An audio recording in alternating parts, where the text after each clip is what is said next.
runtii marka loo fiiriyo kulanka maanta aan u fadhino wuxuu ahaa kulan muddo soo socday bilow fiican u ah isdhexgalka iyo wada shaqaynta hay'adaha dawladda kaas oo fududeyn doona adeega ay u baahan yihiin muwaadiniinta Soomaaliyeed ama dalka gudihiisa ha joogeen ama dibaddiisa ha joogeen. waxaan si gaar ah u bogaadinayaa labada agaasime oo suurtageliyay in labada hay-adood ay wada shaqeeyaan. hay-adda Naira oo ku dhiiratay in hay-ad kale ay hawsheeda fuliso maaha wax adduunka ku cusub maaha, laakiin wax dhaqanka Soomaalida ku cusub. Soomaalida in muddo waxaa ku adkaa in hay-ad kale shaqadeeda u dhiibto, laakiin tani waxay ahayd dhiiranaan uu muujiyey mataqaanaa Cabdiwali Mustafa Dhuxul uu suurtageliyay. waayo waayidii hore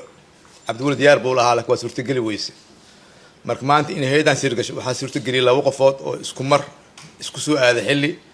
labadooduna ay diyaar u ahaayeen in wax hawsha ay hayaan ay horumariyaan. waxaan la soconaa baasaboorkeenu quality ahaan ma xuma,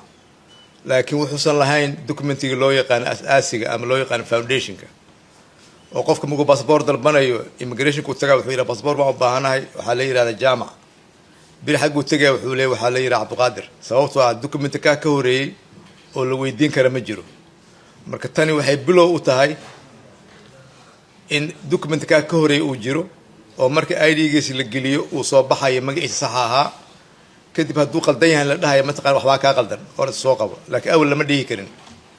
marka waxay qayb weyn ka qaadan doontaa aqbalaadda baasaboorka Soomaaliga in meelo kala duwan oo caalamka laga aqbalo. wada shaqaynta dhalinyarada labada hay-adood ka tirsan inay wada shaqeeyaan qudheeda waxay waddanka u muujinaysaa in dawladduna ay mid tahay, waxa loo adeegayena muhiimaduna ay tahay muwaadinka oo aanay muhiimad u ahayn hay-adda loo shaqeeyo, laakiin ay tahay qofka loo adeegayo oo ah muwaadinka ah. muwaadinkana inuu adeegyo kala duwan uu hal meel ka helo qudheeda waa faa'iido aad u weyn. intuu laba xafiis iyo saddex xafiis kala duwan isku xayirmi lahaa, intuu tago mataqaanaa xafiiskii ama safaaraddii martida uu ku ahaa uu yidhaahdo ID-ga ha lay siiyo kadibna baasaboorka ha lay sameeyo oo isla adeegii uu ka helayo hal meel uu ka helayo. markuu hawl aad aad muhiim u ah oo aan leeyahay waxay tahay fursad mataqaanaa muwaadinka uu ka faa'iidi doono. sidoo kale inta xirfadaha ay lahaayeen labada hay-adood qaybahooda farsamada wada shaqayn joogto ayay lahaayeen si ay u suurtagelin lahaayeen in labada system ay is aqbalaan oo la isugu xiro. marka qudheeda faa'iido waxay ahayd aad iyo aad u muhiim u ah. waxayna tusaale u noqon doontaa in hay-ado kale oo badan oo dalka ka jira ay saas mataqaanaa adeega ay u wada sameeyaan. caalamka beryahan dambe wuxuu u guuraya waxaa la yidhaha mataqaana one stop shop, inuu qofku hal meel ka heli karo dhammaan adeegyada uu baahan yahay oo aanan loo baahnayn in 10 xafiis oo kala duwan oo midba maalinta waqti uu kaga dhumo.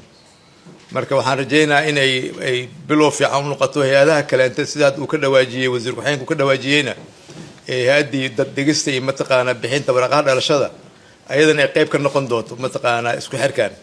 oo marka qofka asoo dhalasho wato ID uu helo kadib uu baasaboor helayo. marka way adkaanaysaa in ama magacii la bedelo ama da'dii la bedelo ama si wax lisu weedaarey sidii waagi hore dhex jirto kaleete.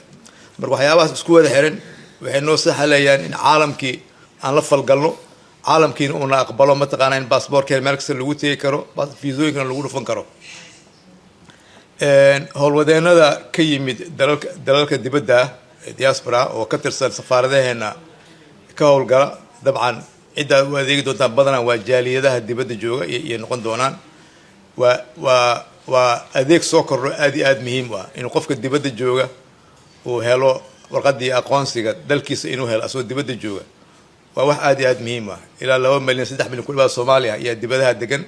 oo qaar badan oo ka mid ay dibadaha ku dhasheen oo aanay haysanin wax calaamada oo muujinaya inay Soomaali yihiin. mararka qaarkoodna markay soo safrayaan lagu dhago la yiraahdo maxaa cadeynaya inay Soomaali tahay. marka tan waxay sahli doontaa in canuga ku dhashay mataqaanaa dalalkaas dibadda asoo wata baasaboorkiisa ajnabiga ah haddana uu qaato warqaddii aqoonsiga ahayd taa oo fududeynayso inuu cadeynayo inuu Soomaaliya cadeynayo. marka qudheedu waa adeeg soo kordhay oo dadka jaalidaha dibadda jooga ay ka faa'iidi doonaan. arrintani waa bilow midowga adeegyo midaysan oo ay dowladdu yeelato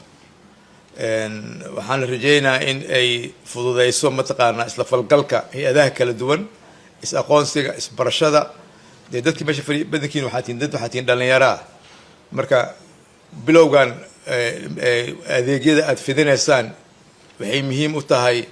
qudhiin inaad ku dhiirataan in adeegyo kaloo kala duwan aad qaban kartaan